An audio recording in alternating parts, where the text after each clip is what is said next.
comfortable for you. Put your hands palms down on your lap and breathe out everything that you brought into this space. Anything that is distracting you or preventing you from being present in this moment. Now, place your hands palms up on your lap and prepare to welcome today's message. If you take a few minutes each day to quiet your mind, you will discover a nice benefit. Your everyday, ordinary life will begin to seem far more extraordinary. Little things that previously went unnoticed will begin to please you. You'll be more easily satisfied and happier all around. Rather than focusing on what's wrong with your life, you'll find yourself thinking about and more fully enjoying what's right with your life. The world won't change, but your perception of it will. You'll start to notice the little acts of kindness and care from other people, rather than the negativity and anger. Jack Canfield. You may now open your eyes if you chose to close them.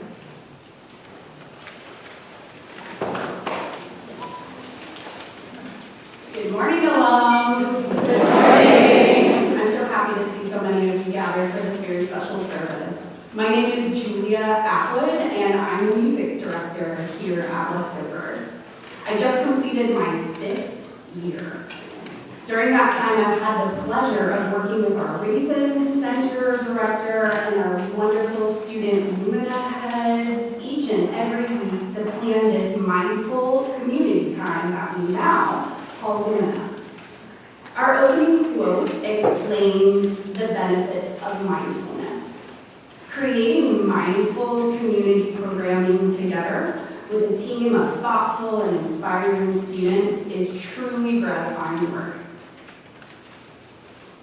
So now that I've introduced a new term, Lumina, I want to share with you our Lumina mission statement. Westover's Lumina program empowers community members of all identities and beliefs to explore, question, and reflect on their own and others' ideas in an inclusive spiritual space. This intentional community gathering, rooted in mindfulness, challenges community members to pause and be more present. This year's students, staff, and guest speakers gathered together as a community for Lumina each week to sit with different topics. Some examples include mental health awareness and practicing mindfulness, celebrating women in sports, Earth Day, and cultural celebrations of Hispanic Heritage Month, Diwali, Lunar New Year, and Black History Month, and more. We hope that you join us for future Lumina sometimes.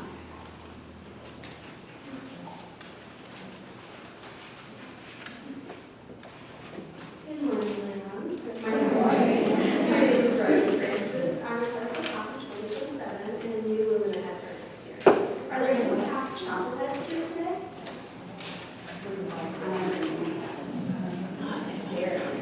Are there any past chapel heads here today? Any past chapel heads?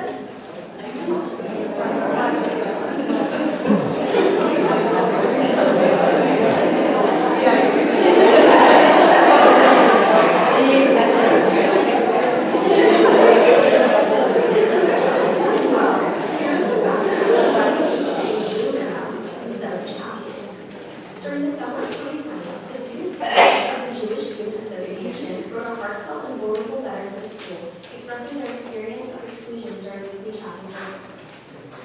In response, Westover's administration charged a group of students, faculty, and staff with reimagining the community gathering that takes place in this chapel each week. That committee engaged in the necessary and challenging conversations about how to maintain the chapel tradition in a way that includes Westover community members of all faiths, or no religious faith at all.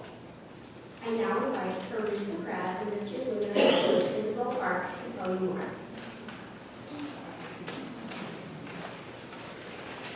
Good morning. Good morning. I'm Isabel Park. I just graduated, so now I'm also an alum.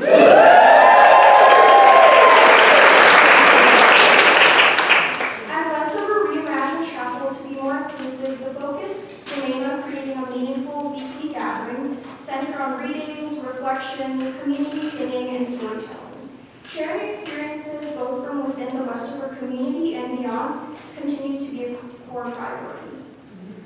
Lanterns hold deep significance at Westover. They symbolize tradition, guidance, and community. The Latin word for lantern, Lumina, is plural, reflecting a collective experience rather than an individual spotlight. It leads to our shared humanity and the distinct identity of a diverse girls' school. Lumina provides a dedicated space for weekly reflection, encouraging personal insight and strengthening community through the sharing of stories. It also bridges generations, connecting students to Westover's chapel tradition. Lumina also invites us to look beyond campus, offering a glimpse of our place in the world, framed by the values of empowerment and belonging that define the Westover experience. As a reminder of that sense of belonging, let's all stand and sing Jerusalem together.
I would now like to introduce our speaker,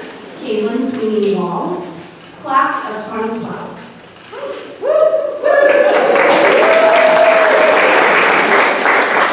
Kaylin is the 9th member of her family to attend Westover, beginning with her great-grandmother, Mary Elizabeth Holmes, Westover class of 1919.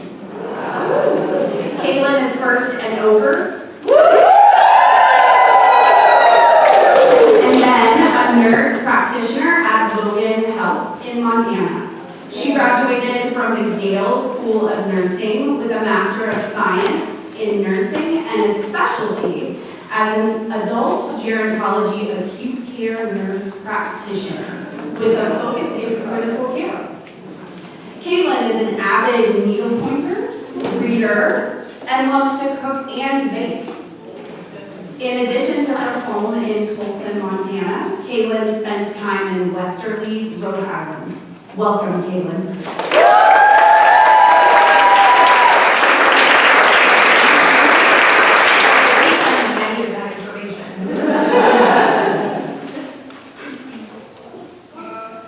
Well, they have it in large print for me. This is great.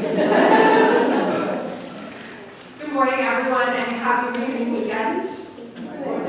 I wanted to start by thanking Westover and everybody involved in planning the reunion for inviting me to speak, and more actually for thinking that I had something of value to share. My name is Kaylin Sweeney Wall. I am a member of a very special group group known as the class of 2012. Yeah! And you may be doing a little quick math and being like, why is she here? It's not the right year. So why my 15th career reunion is next year, where on earth am I speaking to you in 2026? 10 years ago, from this very podium, my mother, Cassandra White-Sweeney, known to most as Candy, Westover class of 1976. Gave the chapter talk at her 40th reunion. As with a teacher, she broke down what she had learned from living life with stage 4 ovarian cancer for the previous 4 years into 6 individual planned lessons. My mother was always, and still is, in my eyes, the epitome of a Westover woman, despite desperately trying to honor our 4-generation-strong family tradition of attending Westover, much to my Nana and Holmes White, class of 1947's dismay. She was quickly converted after arriving, eventually holding almost every title and position the school has to bestow: student, alumni, governor, staff, trustee, and finally parent. It was this last title that she found most important, such that if they left P12 off of her badge at any events, she would have them rename it. For the record, my mother was not a high maintenance person, so this was a unique sticking point for her. To circle back to the original question, why am I here on the wrong year? Well, in that same spirit this weekend, please consider me D76, or a daughter of the class of 76. When I say daughter, I mean all of that, and we'll get to why in a little bit. So who am I and what do I have to share with you? I consider myself very lucky that I have the coolest job in the world. I am a pulmonary and critical care nurse practitioner, and what does that mean practically? Well, I take care of people in the intensive care unit of my hospital. I get to walk with people through the hardest days of their lives, and I consider myself successful if I have made that journey just a little bit easier, whether the outcome is considered to be joyful or heartbreaking. Before I get into what I'd like to share, I do want to put a disclaimer that I will clearly be talking about care in the intensive care unit. We know from broad medical studies that both being a patient or a loved one of a patient in the intensive care unit can cause significant diagnosable PTSD for those individuals. And while I have tried to take care of writing this talk, please do take care while listening, whatever that looks like for you. Part of my job is to walk next to death every day, and only one of us can win the race. This seems a rather morbid and pessimistic view of what I do, but I actually see it as the opposite. We often say in the ICU that death is the only inevitability of life. Doing my job correctly does not always mean that I win the race and that I beat death, but that I return my patient to a meaningful version of their life. Not always the same as before, but one that can bring them fulfillment and joy all the same.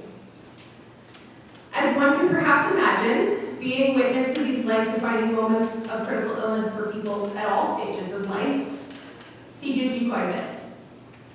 I'm also fortunate to spend my days with a care team, doctors, nurses, respiratory therapists, and so many more specialties that I can't even begin to name, who have been in the biz for a while and have plenty of lessons to share themselves.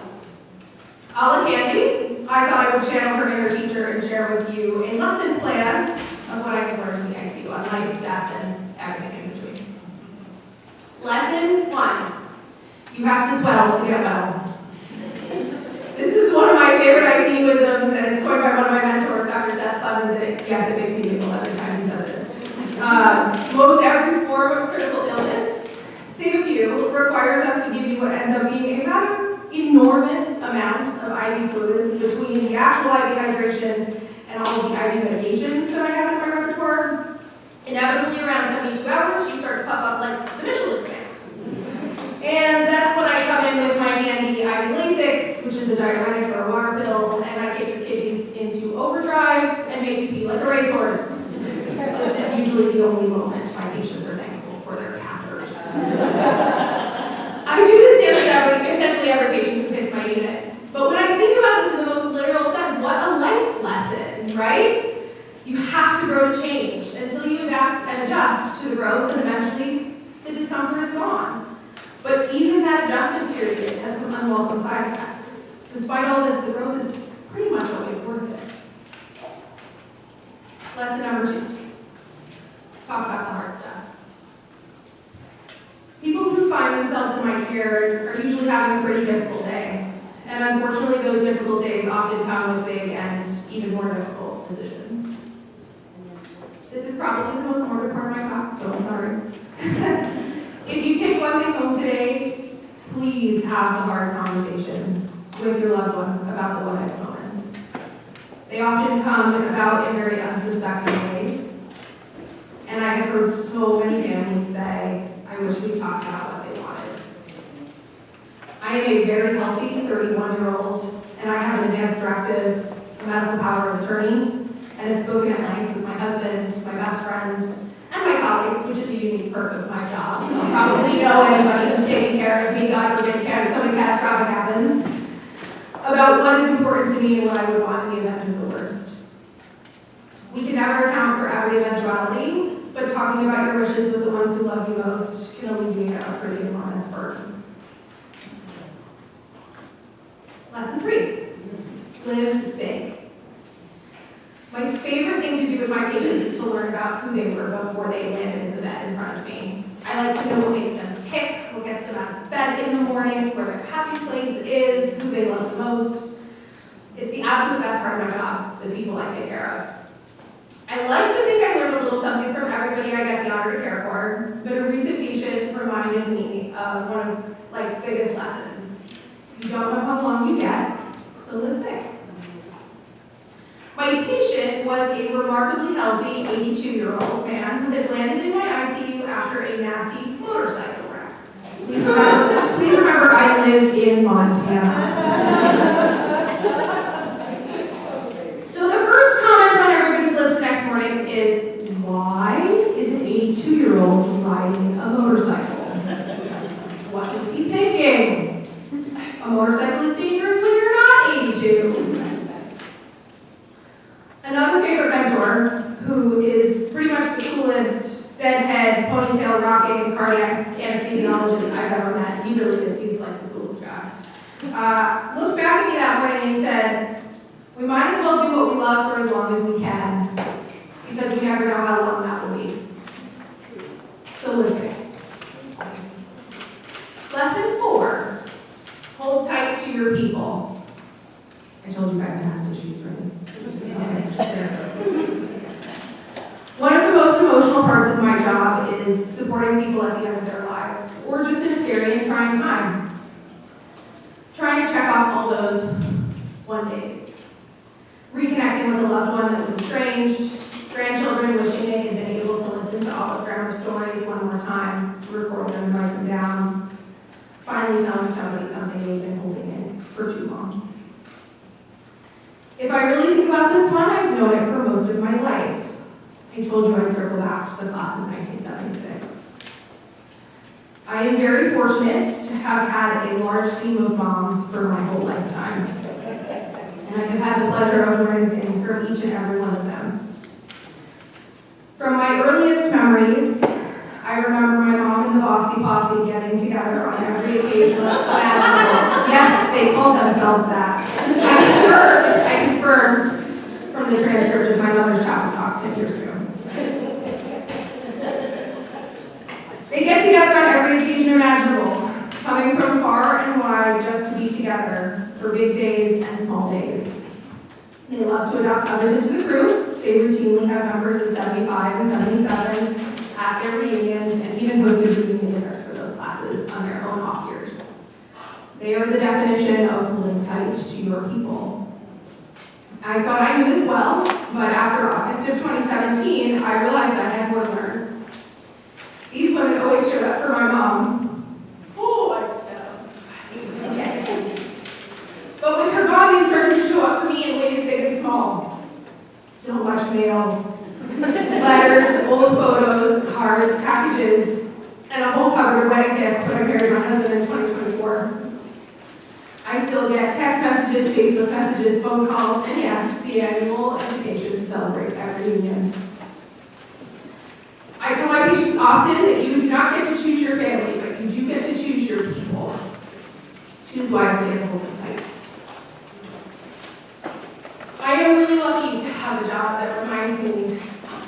important every day. It's hard to sweat the small stuff when you're reminded how precious life is every shift. I will leave you with a very appropriate final lesson that my mother left everyone with 10 years ago. Don't wait, do it. Whatever that is, whatever it is, do it now. You never know what tomorrow will bring. My addition? Get moving. We have a lot of living to do. Thank you.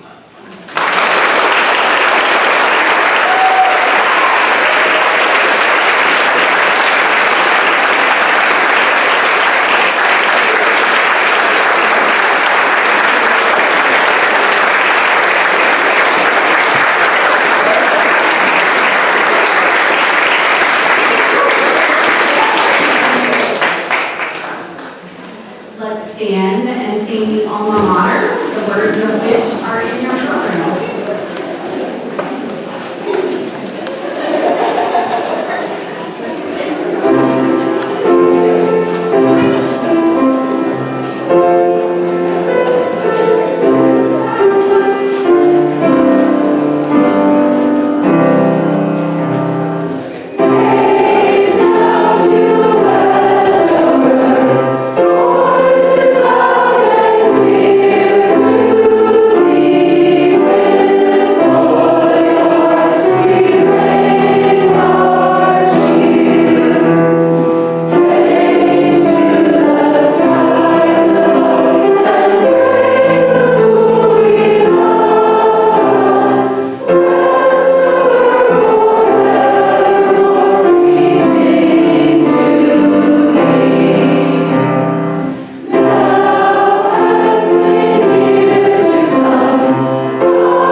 Good morning, everyone. I'm Dr. Catherine Steins. I'm the Associate Head of School. And thank you for that beautiful talk. When I think about the person who I hold close, it's our amazing Head of School colleague. So I hope you're all thinking about that message this morning. I have the honor of doing the moment of remembrance. A person's true legacy is the imprint they leave on others, and so we hold our memories carefully, especially the memories of those we have loved and lost.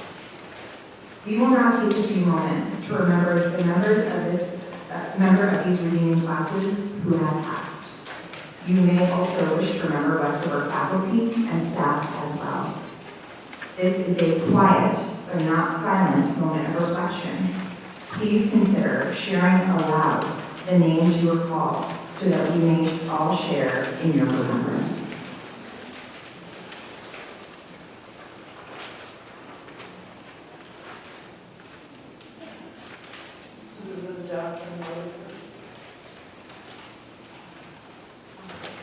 Muffy White Choir, class of 72.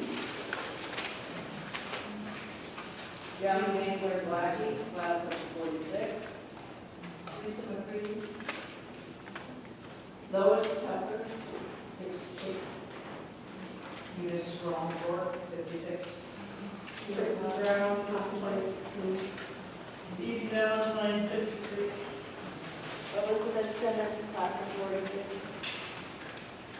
Tony Grant, class of 62. Trisha Hoffman, 86. Tessa White, 96. Kate Barr, class of 2000. Story Smith, 56. Kristen White, Martin Kovic. Thank you, Jess Martin. Durgan, 51. Ann Helena. Sarah Kate, Oakland. Sarah Alexander Patterson Summers, 2002. Beth Mulder. Longtime math teacher, Pat Rosso. Miss Baco.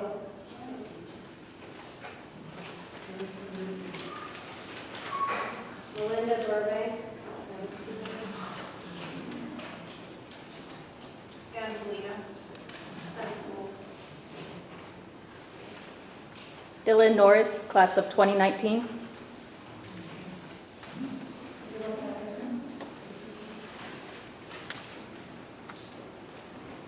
Kylie Yogi Magazine.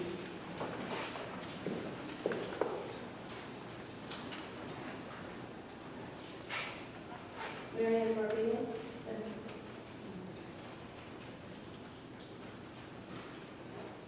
Jesse Christopher Kaufman, somewhere in the 30s.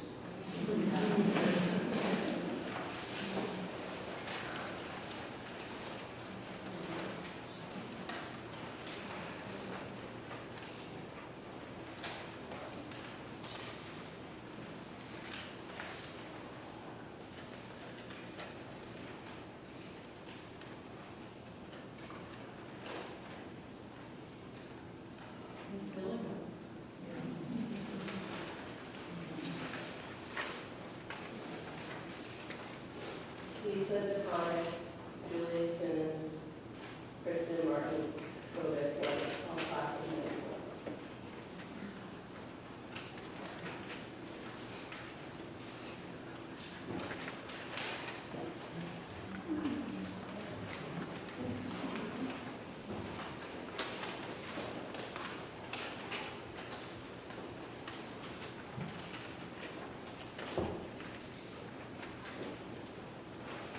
Thank you all. And I will come back after this again.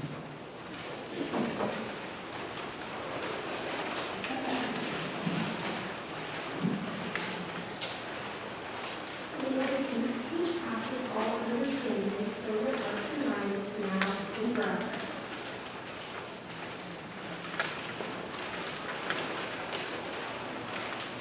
In a moment, we will stand and sing the first verse of O Hail Thou Power all together.